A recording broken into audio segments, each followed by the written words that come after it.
Sa papalapit ng PBA draft na gaganapin sa Sunday, September 17, marami nang ang fans ng basketball community ang nag-aabang kung may team nga bang pipili sa star player ng MPBL at former player ng Mavs Phenomenal na si Kit Jimenez. Nakilala naman natin si Kit bilang isang masipag na player na binibigay ang 100% effort kada game.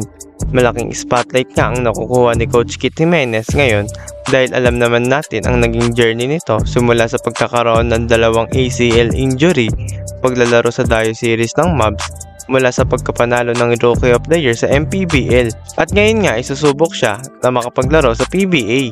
At para malaman nga natin ang opinion at tingin ng ibang tao kung anong round mapipili si Kit, gumawa nga tayo ng poll 4 days ago at ito nga ay nagkaroon ng 16,000 votes. May 56% o 9,000 na tao nga ang bumoto na sa tingin nila ay mapipili si Coach Kit Jimenez sa first round. Pagdating naman sa second round ay may bumoto ng 25% o 4,000 na tao. 8% o 1,200 naman ang nag-vote sa third round to fourth pick na mapipili si Coach Kit. Sa natitirang 11% o almost 2,000 ay hindi naman sang-ayon ang ibang mga tao na may pipili o makakapasok si Kit sa PBA. Binoto nga ng mga ito na magiging undrafted si Kit Jimenez. Sa kabilang banda naman nagkaroon nga ng mock draft sina Coach Nas Racela at Mark Molina.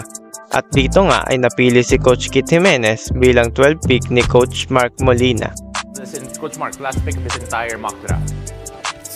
I will go with Jimenez.